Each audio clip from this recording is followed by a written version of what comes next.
सभी को जैमसी के। आज हम पढ़ेंगे मरकुस अध्याय 15।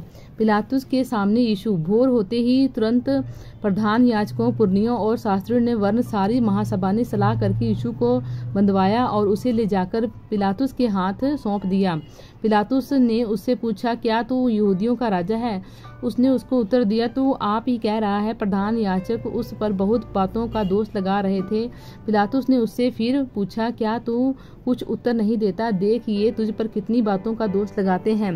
यीशु ने फिर कुछ उत्तर नहीं दिया, यहाँ तक कि पिलातुस को बड़ा आश्चर्य हुआ। मृत्यु दंड की आज्ञा। पिलातुस उस पर्व में किसी एक बंदी को जिसे वे चाहते थे उनके लिए छोड़ दिया करता था। बरअब्बा नाम एक मनुष्य उन बलवाइयों के साथ बंदी था जिन्होंने बलवे में हत्या की थी, और भीड़ ऊपर जाकर उसे विनती करने लगी कि जैसा तू हमारे लिए करता आया है वैसा ही कर।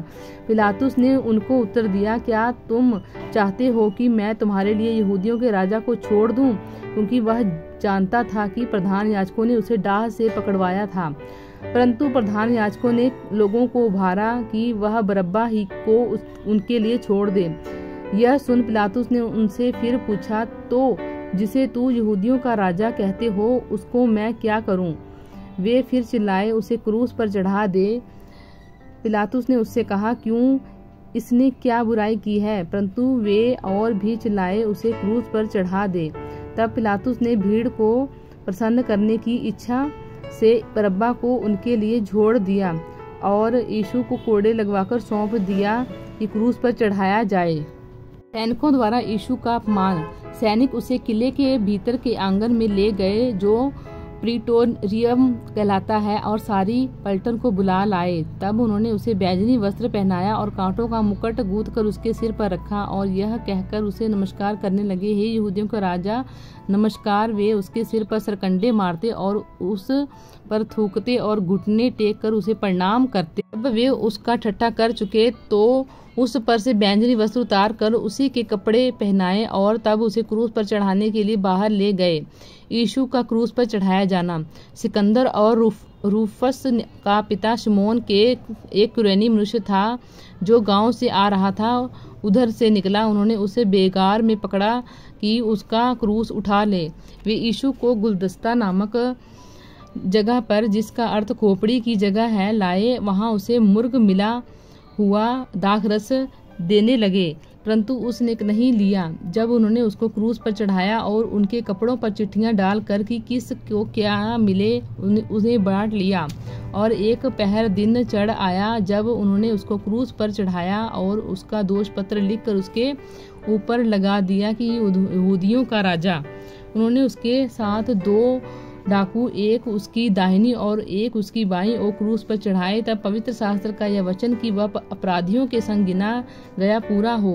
और मार्ग में जाने वाले सिर हिला हिलाकर और यह कहकर उसकी निंदा करते थे, वाह मंदिर के ढाने वाले और 3 दिन में बनाने वाले, क्रूस पर से उतर कर अपने आप को बचा। इसी रीति से प्रधान याजक भी शास्त्रियों समेत आपस में ठट्ठे से कहते थे, इसने औरों को बचाया पर अपने को नहीं बचा सका। इज़राइल का राजा मसीह अब क्रूस पर से उतर आए कि हम देखकर विश्वास करें, और जो उसके साथ क्रूसों पर चढ़ाए गए थे वे भी उसकी निंदा करते थे। यीशु का प्राण त्यागना। दोपहर होने पर सारे देश में अंधियारा छा गया और तीसरे पहर तक रहा। तीसरे पहर यीशु ने बड़े शब्द से पुकार कर कहा, एलोई एलोई लमा शबक्तनी। इसका अर्थ है, हे मेरे परमेश्वर, तूने मुझे क्यों छोड़ दिया? जो 5 खड़े थे उनमें से कुछ यह कहकर सुनकर कहा, देखो यह एलिया को पुकारता है। और एक ने दौड़कर स्पंजस को सिरके में डुबाया और सिरके पर सिकंडे पर रखकर उसे चुसाया और कहा, ठहर जाओ, देखो एलिया उसे उतारने के लिए आता है कि नहीं। तब यीशु ने बड़े शब्द से चिल्लाकर प्राण छोड़ दिए और मंदिर का पर्दा ऊपर से नीचे तक फटकर 2 टुकड़े हो गया।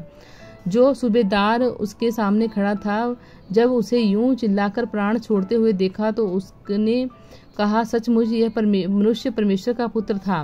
कई स्त्रियां भी दूर से देख रही थी, उनमें मरियम मगदलीनी, छोटे याकूब और योसेस की माता मरियम और सलोमी थी। जब वह गलील में था तो ये उसके पीछे हो लेती थीं और उसकी सेवा टहल किया करती थीं, और अन्य बहुत सी स्त्रियां भी थीं जो उसके साथ यरूशलेम में आई थीं।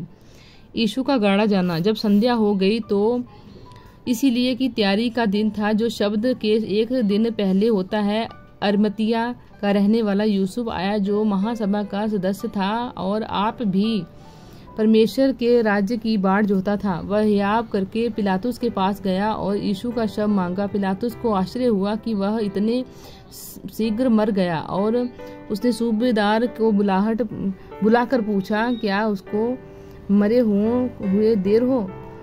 जब उसने सूबेदार के द्वारा हाल जान लिया तो शव यूसुफ को दिला दिया। तब उसने मलमल की एक चादर मोल ली और शव को उतार कर उस चादर में लपेटा और एक कब्र में चट्टान में खोदी हुई थी रखा, और कब्र के द्वार पर एक पत्थर लुढ़का दिया।